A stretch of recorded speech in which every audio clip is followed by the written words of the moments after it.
Hey everybody, welcome to Paul Mash TV, bringing you the very best indie country from all over the world. And now, ladies and gentlemen, he is Paul.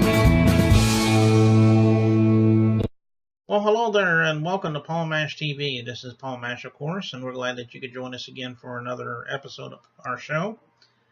And as always, if you want to email us, just email us at capital P, lowercase MASHTV, all one word, at gmail.com. And we'd love to hear from you, and you'll always get a response back. So we hope that you'll do that. And another way you can contact us is on YouTube. You can reply to this video you're watching now, and you can hit that subscribe button right down there. And check us out on Facebook. It's facebook.com/PaulMashTV. And feel free to join in on the conversation and like the page, and we'd love to hear from you. And right now we decided to join Instagram, so just go to instagram.com/PaulMashTVOfficial and check us out there. And if you missed any of that, don't worry about it. We have our credit screen coming up at the end of the show, and all that will be revealed back to you. So stay tuned for that. Right now we have a pretty good artist. His name is Graham Elvis. I was recommended to him from Craig Pro. As you remember, he was a David Bowie tribute artist, and he recommended him. And it's taken a long time before we finally got this interview together, but we finally got it. And he looks a little bit like Paul McCartney, but the only affiliation there really is that he was in a band called Sgt. Popgrass, which even then it wasn't a Beatles tribute album, but he did do some Beatles songs on it. And anyway, he does his own thing, and I think you're really going to like, Graham. And as always, just let me know what you think. So without further ado, let's get to that. But before we do, let's have this quick commercial break from Click Jam. Don't go away.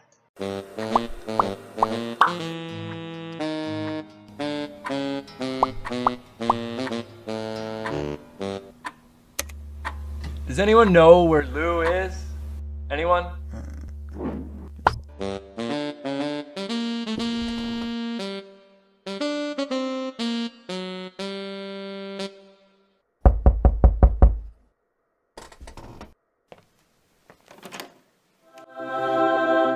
Let's jam. We're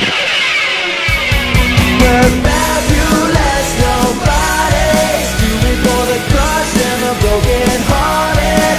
We're fabulous nobodies, doing 'cause we can and we just got started. Come on and bang.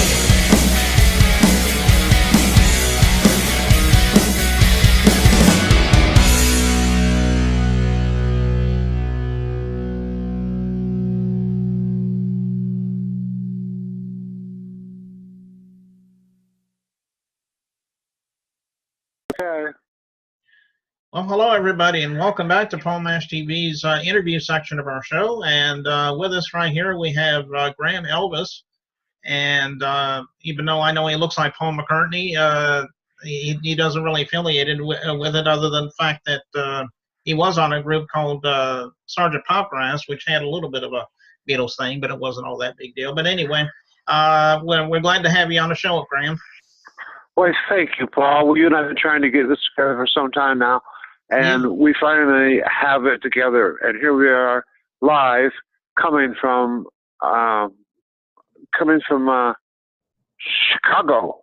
I got to put my glasses on. I can't see. Hold on. Okay. Wait, hold it. Okay. Oh, I can see better now. Thank you. Are they shining too bright? No, we're good. Hey, go ahead. Good. Okay. So yeah, but I also had this. I also had this other band called the Elvis Brothers, and we were signed to Epic Records out of New York, and we put some records out there, out on that label, and we did early MTV. We met with Carl Perkins and got to go play at his house, and he told us some cool stories. One story that's pretty neat. He goes, but this is back when we were kind of rockabilly, and this was back when Elvis hadn't been dead very long. So calling the band the Elvis Brothers was pretty irreverent, you know. It was a really punk type thing to do. But when we met Carl Perkins, we thought he's going to hate us, you know.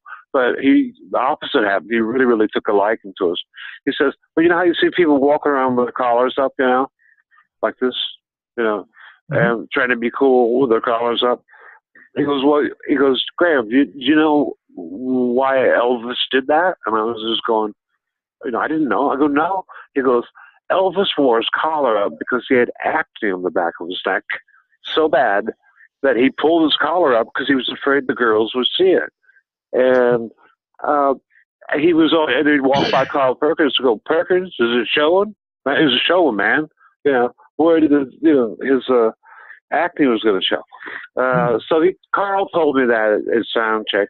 So then when we went back to the rooms and got changed and dressed, I walked by, had the collar up, you know, and I walked by Carl and go, Perkins, is it showing? You know, he got a big kick out of that. And but not many people know that. And coming from Carl Perkins, that's there you go. That's the truth. Oh, okay, that's a little bit of rock and roll information trivia here. Informed trivia. Yeah, that's true. An interesting story. And just like Graham said a little bit ago, it has been taking us quite a while to do this interview. Yeah, but you've been persistent. Yeah. I was like, oh, Paul, I didn't know it. And finally, you know, I thought, you know, I've had paint all over me in the middle of something, and here you are. Let's do it. And I'm thinking, well, we got to set a time. Then I got you hooked up here now, or we hooked up, and we're just doing it now. And this is us as we are. Yeah, exactly. And of course, I got his information from as an interview that you probably really saw previously. Craig Crow, he did the David Bowie tribute artist thing, and he's the one that recommended Graham Elvis. Well, I didn't see that one, but a year ago, I think. So. But was he talking like Bowie with the accent, or just just really? a little bit? But I think he sounded more like it when he sang, because I played his video right after that. So right. And well, actually, I'll probably let you. I'll send you the link to a video of Sergeant Popgrass doing doing "Please Please Me." Okay. Yeah, that sounds. Which was the Beatles' first #1 hit. Yeah, that's right. Yeah, it was. Yeah, and, you see McCartney talk about it in interviews. He's going to start it out kind of. It was like a really slow thing, you know. And George Martin goes, could you speed the song up some? And then it turned into that, you know. And I almost got to work with Jeff Emmerich from the Beatles recordings. He did Revolver. He was a recording engineer on that, which is his first song. You know, he was saying, he goes, his first song he ever recorded with the Beatles is Tomorrow Never Knows. And that's the one that's got the tape loop that McCartney brought in. And everyone thinks, oh, John Lennon's, you know, came in with these tape loops and so psychedelic, but actually that's not true. Paul brought it in, and Emmerich helped with it. And John just sang the songs. I want you to make my voice sound really different. So Jeff missed his first day on the job, you know, and he'd never recorded in his first sessions the Beatles, and you know, they're doing Tomorrow Never Knows. And Jeff was saying, he goes, well, I didn't know what to do. I thought, well, I'll put his voice through a Leslie, you know, watch, you know, the organ thing that's got like it's got like a rotary speakers at the top, and it makes that sound that you hear on Tomorrow Never Knows. Because John wanted to sound like he was the Dalai Lama singing High from the Hills.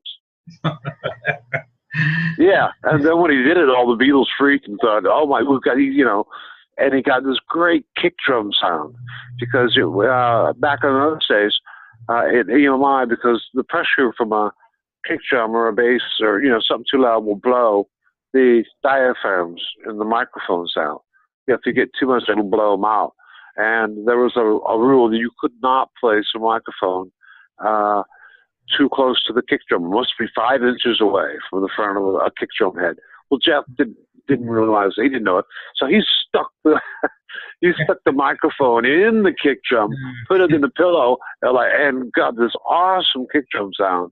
And you know, all the Beatles are just going, that's what we've been trying to get all along. We listen to these American records, and it's, you know, they got all this low end and the bass and all that, and the kick drums are coming through, and he says all the Motown stuff, and we can never get it. And here, you've got it.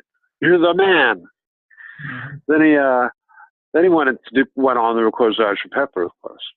And he won a Grammy for that. Can you imagine? You know, your second record you've done with the Beatles is Sgt. Pepper, and you'll win a Grammy for it. Mm-hmm. Like you'll probably win a Grammy for this show.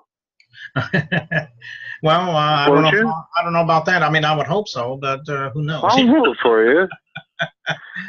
My name's Graham, so I could, you know, I just could do, you know, the Grammy thing.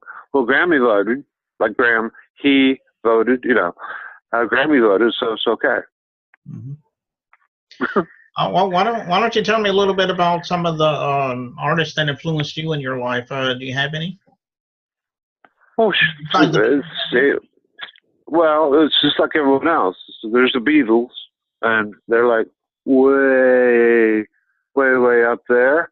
Then there's everyone else, and they're way down there, and no one's close to them.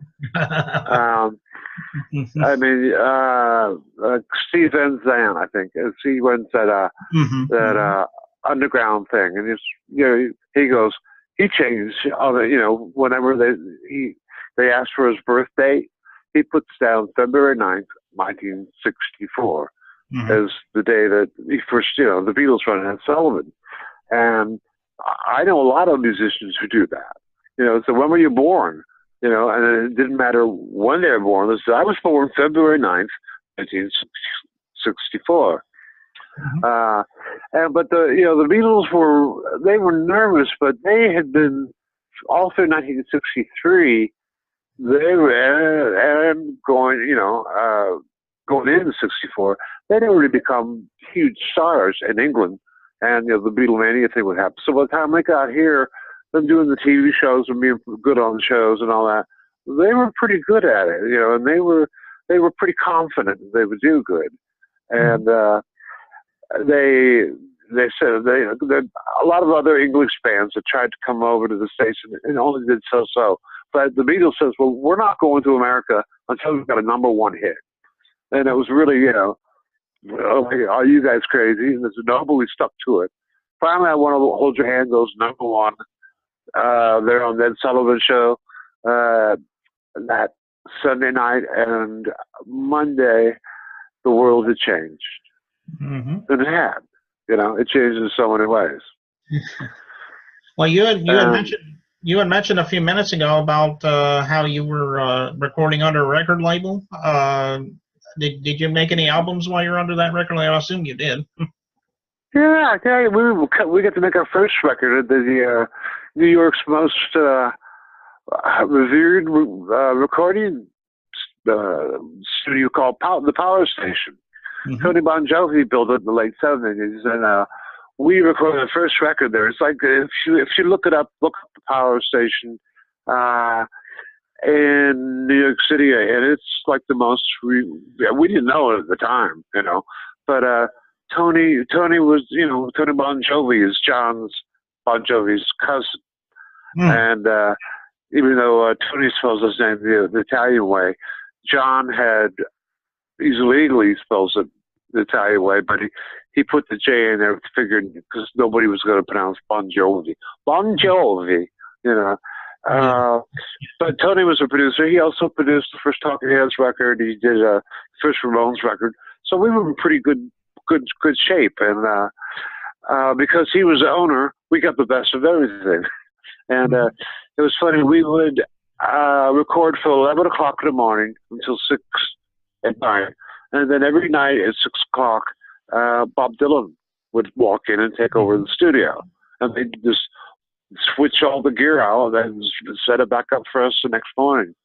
And one day, Bob Dylan walks into to one of the sessions in a different room that we're doing, and the engineer had muted the vocals just to kind of hear what it sounded like with the instruments only. And Dylan walks in. We're going, wow, but there were no vocals up.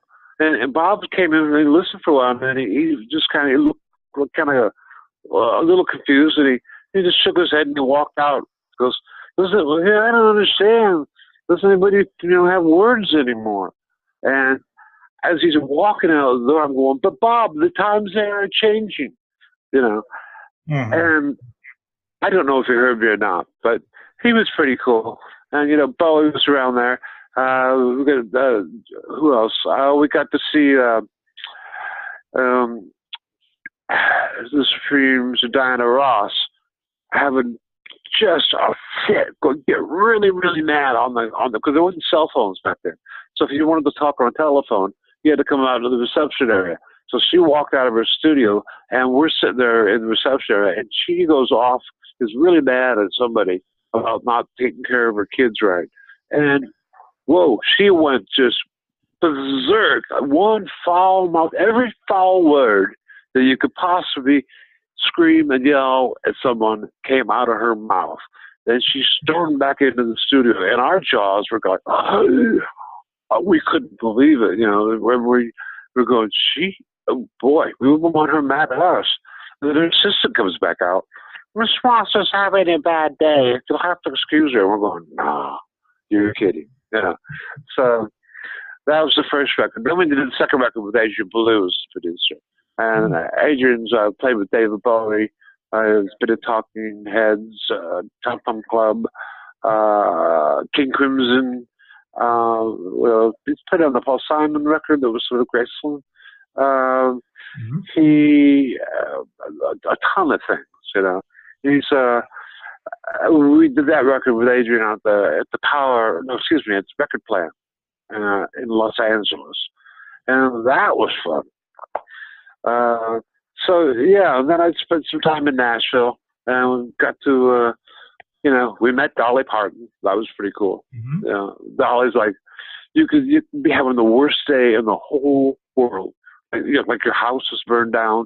You go to your bank account, you have no money in it. Then you meet Dolly, and all of a sudden you're feeling pretty good, And you go, all of that, Dolly can just make you feel great no matter how bad it is, But that, and I record a lot here at my home. I produce bands in Chicago, and I started as an artist. I had a canvas here to hold something up, but oh, let's see, hold on. I got a cat here. I'll be right back. With a cat. Okay. I'm going to kill the logs from the cat. This cat is not easy to get. Hold on. Come on, man. You know how cats can be a little crazy? This one's crazy. Get it out. How about some flowers? Hold on here. I can't get any of them. Okay. Oh my God. I am so sorry. Oh, no, that's all right. Let me get the cat. I was going to show you something. Hold on. This will take just 1 second. I can put my hand like forward, and all of a sudden a piece of artwork will appear in my hand, which is kind of funny. It's like you can just waver it, and it'll come flying in. And watch, I'll do this. See, right now there's hand, and then there's a little bit of artwork that I did you can't see. No, you can't. Anyhow, so that is artwork. Okay. Well, thank you. Well, I guess what we'll do is we'll go ahead and close it here, but we've had a wonderful time talking to you, Graham. Well, thanks. Oh, here's another one that lights up. Hold on. Okay. Let's see if I can get it to do it. Yeah, look at it. See, it lights up and it sparkles on its own. Hold on. There we go. Oh, move my phone. Okay. Yeah. Now, here's some, but it's pretty cool. Can you see it sparkling enough and lighting? It looks like the building's on fire. And then Then we have the Eiffel Tower. Somehow, that's part of the Eiffel Tower going up. So yes, I appreciate you doing this, Paul. Thank you. Yeah, that's not a problem. And you can catch all of his videos on YouTube. You just type in Graham Elvis. I'm sure you'll find a lot of his videos there. And yeah, you will. That you can find a lot of that work on at grahamelvis.com, or just go to Facebook, look me up, and be my friend. Let's be friends. Okay. And, okay, Paul. Hey, we finally got it done. Congratulations. Yeah. Well, like earlier, we were saying you were going to do the Please Please Me song, and we'll be doing that in just a moment for everybody. Okay. Well, this is me and Sergeant Popgrass doing Please, Please, Please, Please Me. Okay. But we do it really different, but you'll like it. There's even a girl there. We'll be getting to that. She's pleasing everyone. And we'll be getting to that in just a second, so stay tuned. We'll be right back.